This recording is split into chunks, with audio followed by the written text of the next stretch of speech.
In Jackson Rutledge's second start up in the big leagues, this time he did not disappoint. You are Locked On Nationals, your daily Washington Nationals podcast, part of the Locked On Podcast Network, your team every day.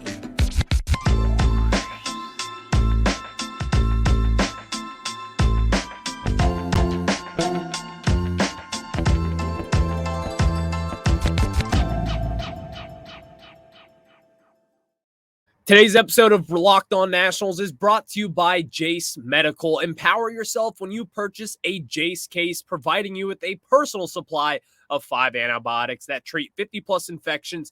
Get yours today at jasemedical.com. That's Jase Medical.com. And again, thank you all for making Locked On Nats your first listen every single day, as we are free and available wherever you get your podcast. And as always, part of the Locked On Podcast Network, where it's your team every single day. And later on in today's show, let's talk about Jake Irvin, because early on in this season, if you remember, if you're an everydayer out there, first and foremost, thank you.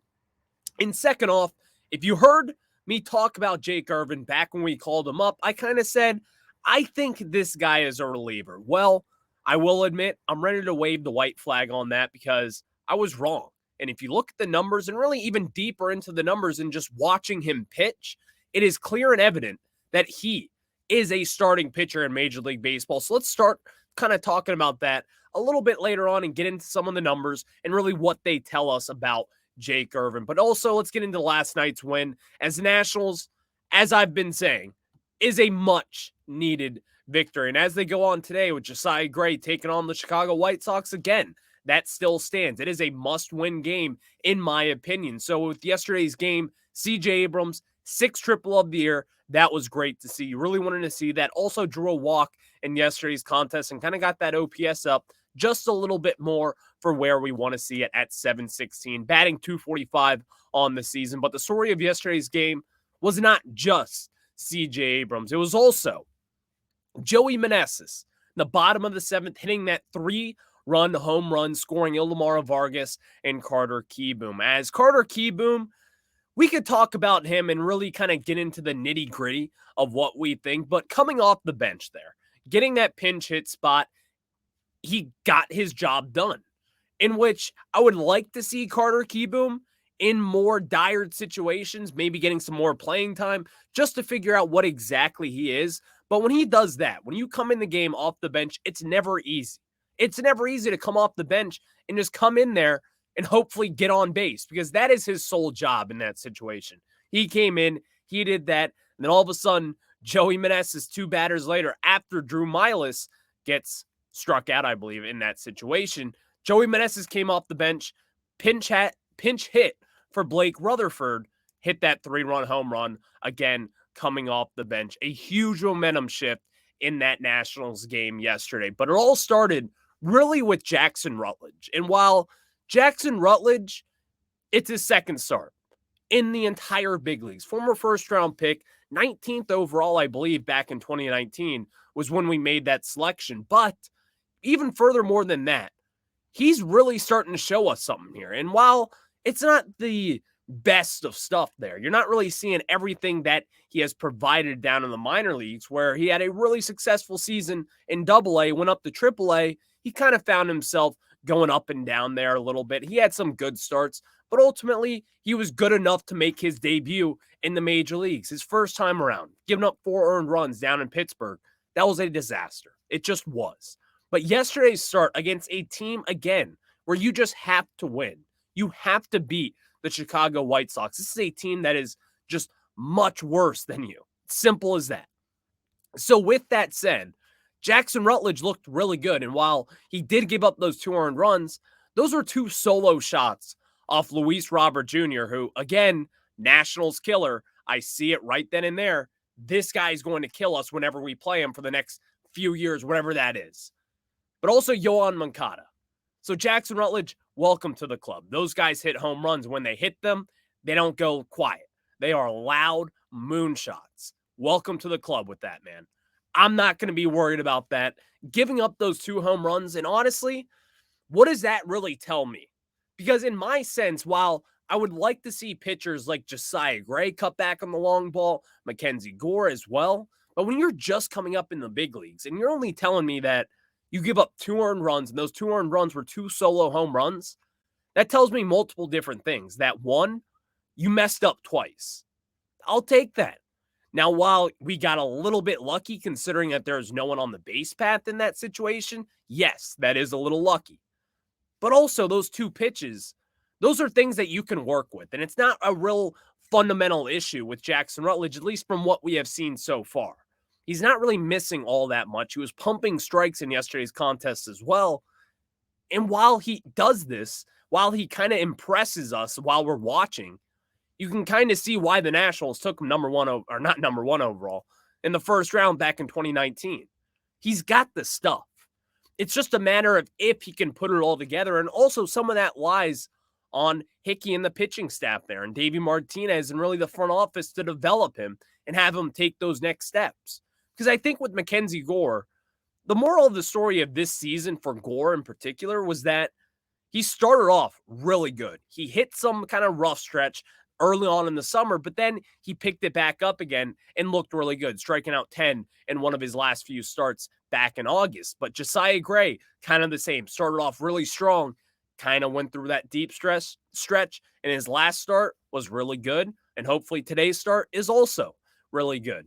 Jake Irvin, someone we're going to be talking about a little bit later on in today's show, started off a little slow and picked it back up as of recent. So you're seeing these starting pitchers take this next step. And while, again, this is really early on in Jackson Rutledge's career, but he already has looked a lot better than what he has shown us that first start.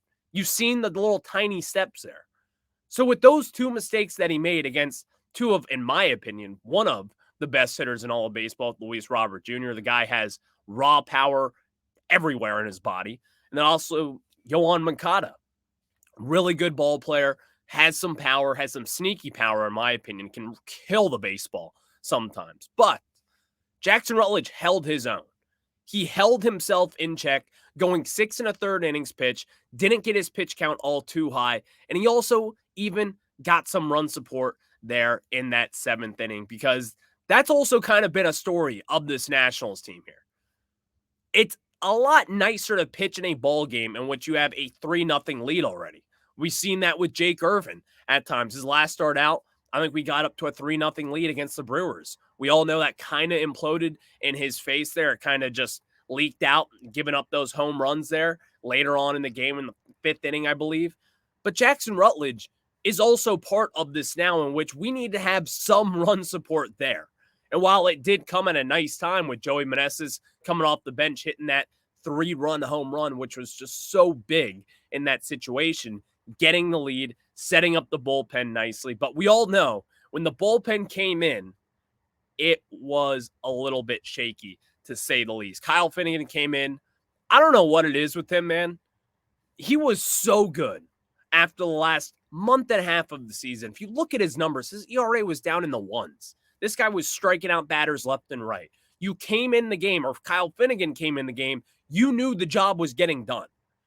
All of a sudden, over the last really month, it has been a little bit of a disaster for Kyle Finnegan. And while I say that, it's not like the biggest deal in the world. It's not like he is blowing every single save opportunity out there. But we're kind of getting to the point where, should he be shut down a little bit? Should he be slowed down maybe, given some rest? Because at this point of the season, this is not something that it's just one team dealing with. There's a lot of fatigue involved with this. Kyle Finnegan has been healthy all year. He's been out there pitching really every other day.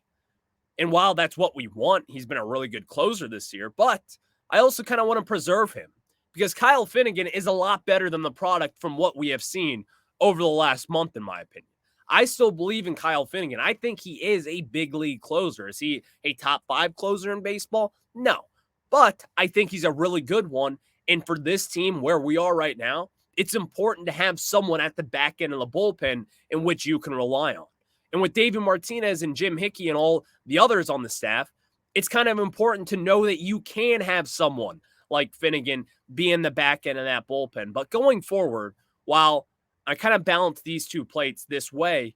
I want to see wins. I really want to get to that 70 win mark. As the Nationals, they've done a pretty good job of it. 67 wins on the season, going for 68 today against the White Sox and the series win, in which I really want. But also, maybe let's throw out Amos Willingham there. Or name that young pitcher. Name Jose Ferrer. Whatever that young back end of the bullpen guy is. Let's try to see them maybe. Maybe give Kyle Finnegan a break and see what happens. Because at this point of the season, while I selfishly want to get to 70 plus wins, and we all know you play the Braves twice and then the Orioles after this, I want to get to 70 wins. But what do they want? What does David Martinez and the staff want? What do they want to see? Well, in my opinion, they'd probably want to see a little bit more of the young guys. So if Kyle Finnegan does have a rough little stretch here, which he has, but if he continues that, and you start to see his velo dip a little bit, just shut him down. Get him the rest for the rest of the year. Get him into the offseason healthy. And I think that's going to be a big plus because Kyle Finnegan, he has been good over the last few years, whether we like it or not. He has. And so in order to keep that back end of the bullpen strong and sturdy, then I think we got to keep Kyle Finnegan where he's at this second in time. Thank you guys for making Locked On Nationals your first listen today. The Nationals play the White Sox today at 1:05 Eastern Time, and Josiah Gray is going for his second straight good start, so you can catch every pitch of that Nationals game and every Nationals hometown broadcast with SiriusXM on the SXM app. Just search Nationals there. Before we get into talking about Jake Irvin, because I'm not going to lie to you guys, I really like Jake Irvin. Like, really, really like the prospect that he could be someday. So let's discuss Jake Irvin and really what we have all noticed, in my opinion, because I think a lot of Nationals fans out there and a lot of everydayers, I think you guys are liking Jake Irvin too. So let's get into that. But before we talk about Jake Irvin, let me tell you guys about our friends over at Sleeper. And guys, the MLB playoffs are literally right around the corner, which means the clock is ticking on your chance to 100 times your cash on daily fantasy baseball. Baseball has never been more exciting than it is now with studs like Acuna, Betts, and Ohtani. Pick more or less on stats for these stars like home runs, hits, strikeouts, and more for up to 100-time payout on Sleeper. Get your picks right, and you could win big. So looking at today's ball game, we all know who's been killing us. He is the Freddie Freeman of the AL Central, and that is Luis Robert Jr. I'm looking at him. I'm going to be taking his stat for the over on the hit category because guess what? Unfortunately, he's got our number. Josiah Gray, that's going to be a tough matchup today for my guy, but hopefully we just get by that, and I do think Luis Robert Jr. could get there. Use promo code LOCKEDON and you'll get up to $100 match on your first deposit. Terms and conditions apply. See Sleeper's terms of use for details. And again, that is using promo code LOCKEDON. Now let's get back into it as the Nationals take on the Chicago White Sox today, which you can catch that on SiriusXM and the SXM app. Just search Nationals there. But let's also talk about Jake Irvin here because a little prematurely, back when we called up Jake Irvin, I believe he was the number 16 prospect in the organization. Nothing too flashy, but we did see the numbers. And while he did have Tommy John surgery just a few years ago, he bounced back pretty well last year on an innings limit. And heading into this year, I think Jake Irvin has actually been one of our better pitchers over the last second half of the season. While that's not the most impressive stat, considering that Josiah Gray has fallen off a cliff as far as production goes. He's kind of come back up a little bit here as of recent, but mostly overall has not been good. Mackenzie Gore, also the same. He's given up a lot of home runs. His strikeout numbers aren't really there compared to what they were once earlier this season. You look around, Trevor Williams, not great. Patrick Corbin, not great. So with that said, Jake Irvin, kind of by default, has been the better pitcher, but even furthermore than that, over his last 10 starts since July 21st, he's got right now a 3.65 ERA. Now, while his fielding independent pitching isn't really where you want it to be, because right now that is a little high, meaning it is a 5.37. Fielding independent pitching kind of just takes away the luck defensively that you have, the good defense that the Nationals have played at times with C.J. Abrams making really good plays during Jake Irvin starts, or name that Nationals outfielder Jacob Young making some plays as well. It takes away all that kind of luck, you could say. So he's not really striking out guys in which is at an impressive rate. He's striking out roughly just under a batter per inning. He's got 56 and 2/3 innings pitched and 54 strikeouts in that last 10 start frame. But what I really like from Jake Irvin so far this year is that this guy is overcoming adversity. And while that is just kind of something, there's really no numbers to put with that. But when you look at Jake Irvin, he's had some rough starts. He's had to go up against Milwaukee Brewers teams that are really good offensively and have some good left-handed bats, an analytical-minded organization that can take advantage of a young 26-year-old right-handed pitcher like Jake Irvin. And while you look at his numbers on Baseball Savant, he's not really in any of the great categories as far as anything goes. He's right around average when it comes to fastball velo. His extension is really good in the 81st percentile. But other than that, his expected ERA is in the 16th percentile. His average exit velo is in the 14th percentile. And really what stuck out to me, and which is surprising almost, is that his chase percentage is in the 5th percentile and his whiff percentage is in the 4th percentile. But looking beyond those stuff, I think we can take one thing from Jake Irvin. One really positive thing, which you don't really see all too much from your young starting pitchers. When I look at Jake Irvin and his starts, one pitch in particular has really stuck out to me, and what that is his curveball. When I look at Jake Irvin's curveball, I actually think it's his best pitch. And while that may not be some scolding hot take, I think a lot of people agree with that, but I'm actually willing to say that it's on the verge of being an elite pitch so far. And he's thrown that 628 times so far this season. And what has he done with that? Well, they have a 185 batting average against that. They have a 339 slug, and they also have a expected 350 slug, and its expected batting average is a 203. All those numbers indicate that this is a good pitch. And also his exit velo on those pitches are 88 miles per hour, which is his second lowest to his changeup. But his changeup is, one, not all that great, and two, has been hit around a ton this year. But when I look at Irvin, his curveball is actually really good. And you can see the difference in velo. There's just about a 14.5 mile per hour difference from his fastball all the way to his curveball. That's a really good spot that you want to be at. And even then, he's given up a couple home runs to that pitch as well.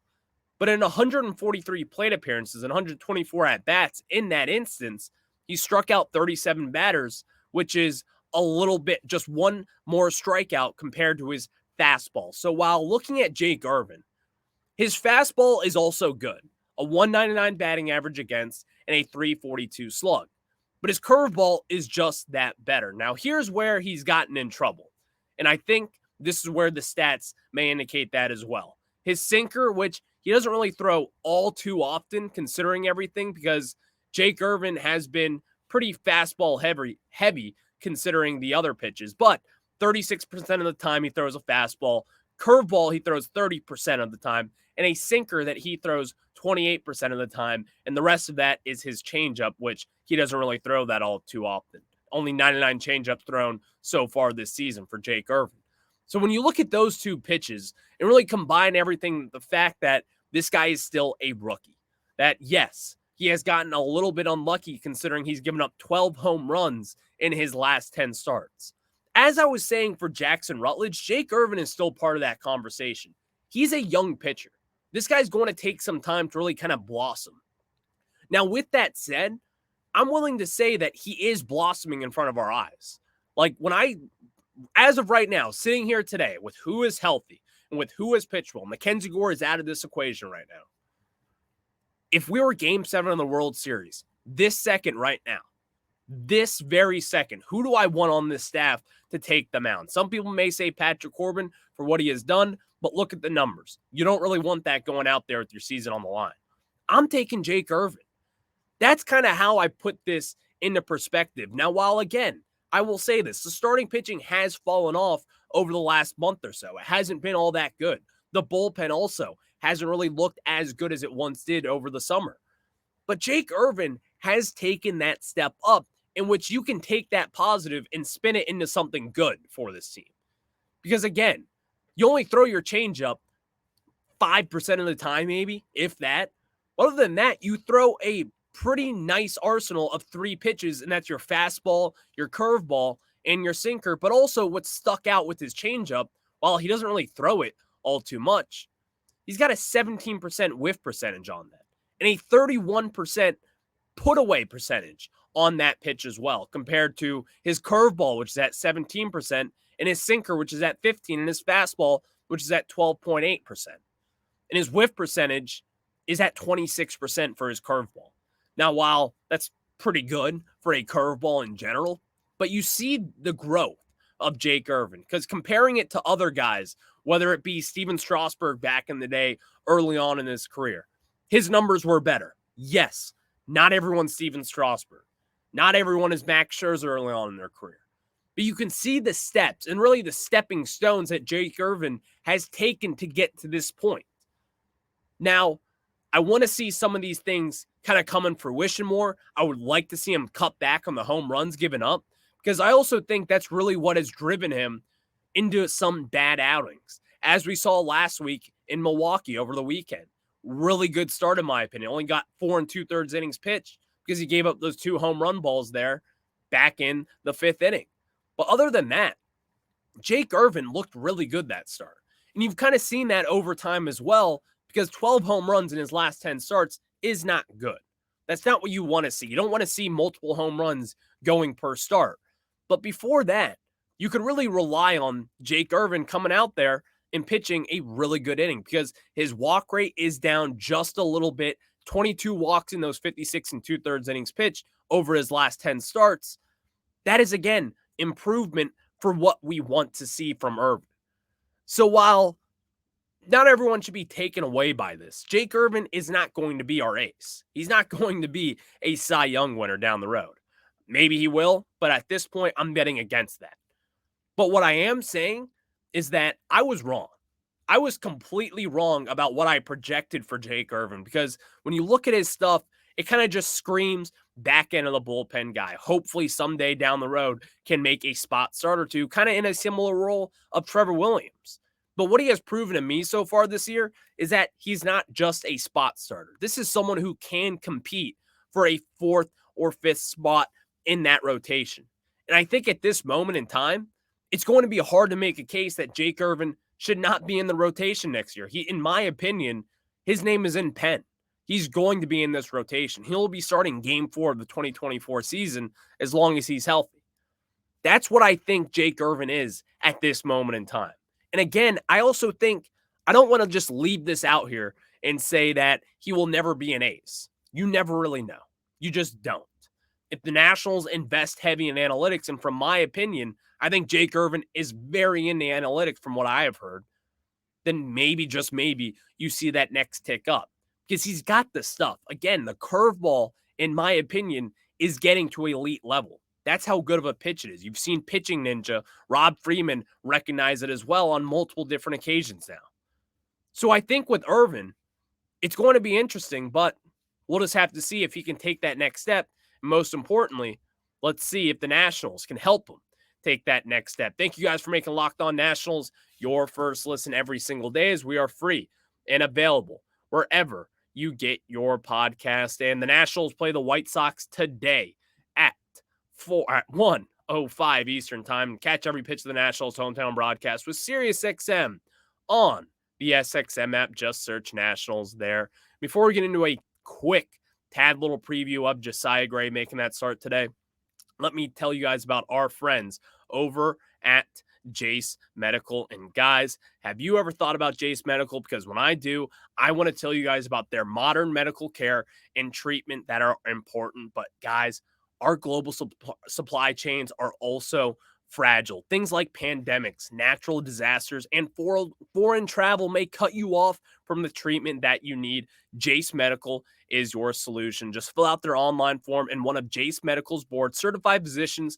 will review it to determine whether medications are safe and appropriate. Then Jase will send your prescriptions to one of their partner pharmacies where your order will be filled and mailed directly to your home. You can also send your physician a message for answers to treatment-related questions at any time. Everyone should be empowered to care for themselves and their loved ones during the unexpected. That's why Jase Medical offers a Jase case. Save more than $360 by getting these life-saving antibiotics with Jase Medical, plus an additional $20 off by using my code LOCKEDON at checkout on jasemedical.com. That's JASE medical.com.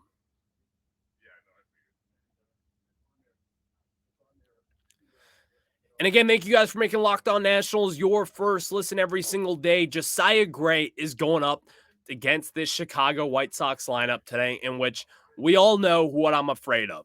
Luis Robert Jr. taking advantage of this Nationals team, and really Josiah Gray in general. He has been a killer so far against us, hitting his 36th home run against us last night. Let's not make it his 37th of today's show. But as we all know, the Nationals at this moment in time will be taking on the White Sox, and it should be an interesting one. But of course, I'll be rooting for the Nationals. We'll want to see that win. And until then, I'll catch you on the flip side.